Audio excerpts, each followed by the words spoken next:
Today, we are diving into a pressing economic issue that has sent shockwaves through the business world.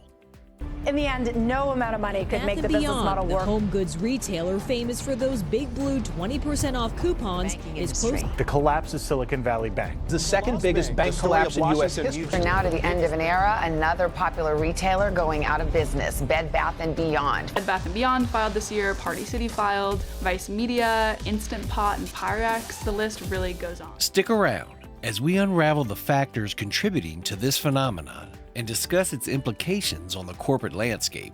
As it seems, the year is going to finish up as an unfruitful year for corporate bankruptcies since the end of the global financial crisis in 2008.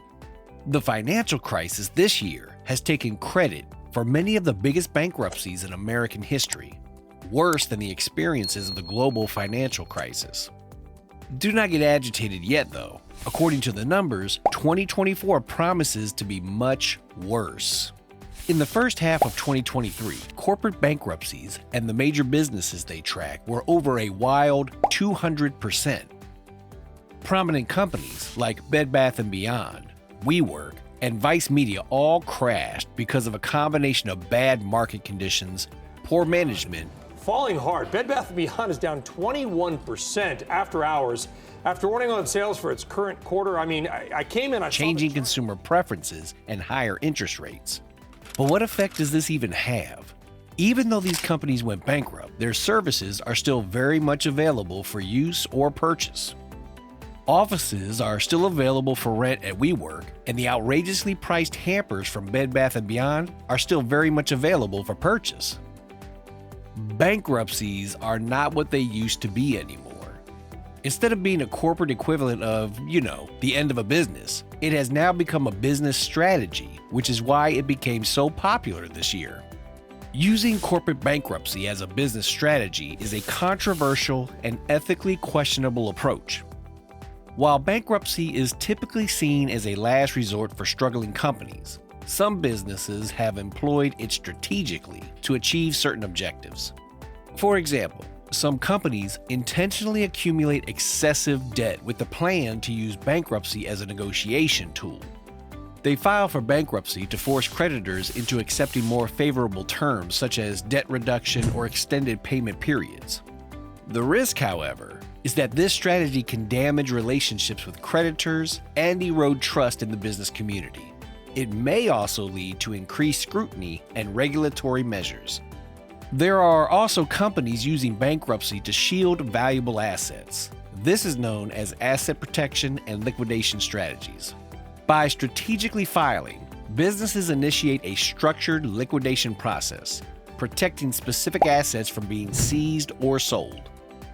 This approach, while legal in some cases, often raises eyebrows in the business community, as this approach may lead to legal consequences.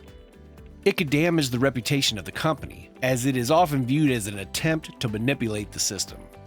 Corporate bankruptcies have also been wielded as a tool for gaining a competitive edge. Some companies strategically shed debt, renegotiate contracts, and emerge with a leaner structure. This positions them favorably against rivals burdened with financial obligations. The ethical implications and potential legal consequences may outweigh short-term gains. Companies also use bankruptcy to renegotiate contracts and address labor issues. By leveraging the threat of bankruptcy, companies seek concessions from suppliers, landlords, and labor unions, impacting their operating costs and competitiveness. Some businesses strategically file to take advantage of tax benefits associated with losses incurred during the bankruptcy process. While this may be within legal bounds, it often raises questions. Most corporate bankruptcies around the world are not happening to high-profile companies that have popular names.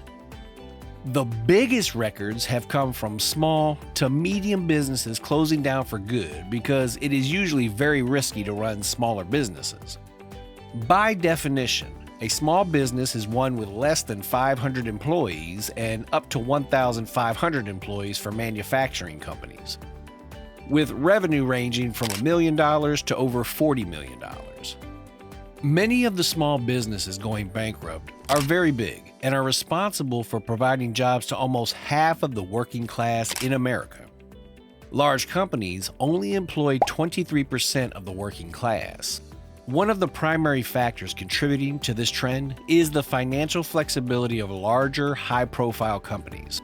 These giants often have diversified revenue streams, substantial cash reserves, and greater access to credit, providing a buffer against economic shocks that might lead smaller enterprises to bankruptcy. High-profile companies typically have robust risk management strategies in place. They invest heavily in forecasting, scenario planning, and contingency measures, allowing them to navigate economic uncertainties more effectively.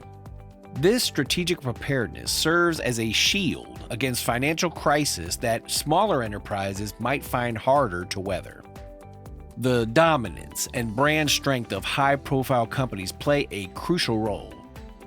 These companies often have loyal customer bases and strong market positions, which can help them endure economic downturns more resiliently. Smaller enterprises, lacking such advantages, may face more significant challenges in maintaining stability. Access to capital is a game changer.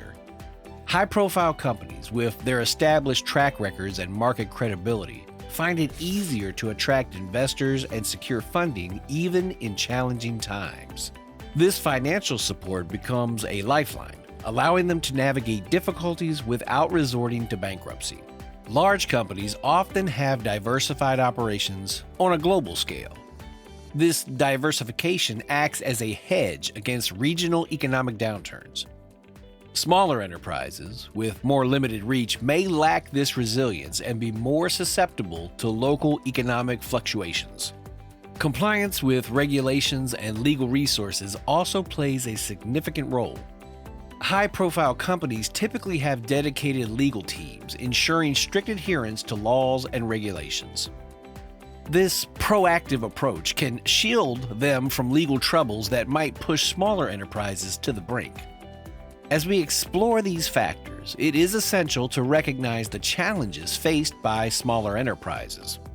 Limited resources, market vulnerabilities, and less room for error creates an environment where economic shocks can have a more pronounced impact, leading to a higher likelihood of bankruptcy. The bankruptcy of a small business might seem inconsequential when comparing it to the bankruptcy of a major company. However, they are collectively larger and cause more damage to the economy. At the outset of 2021 and 2022, many experts anticipated economic challenges. However, something unexpected happened. Bankruptcies hit an all-time low. This defied the historical patterns seen during times of uncertainty.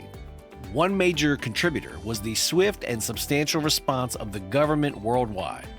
Stimulus packages infected liquidity into economies, supporting businesses and individuals during the challenging times brought on by the global pandemic. This financial aid provided a lifeline, helping many businesses stay afloat, and businesses demonstrated incredible resilience and adaptability. Low interest rates made it cheaper for companies to borrow money, reducing their financial costs.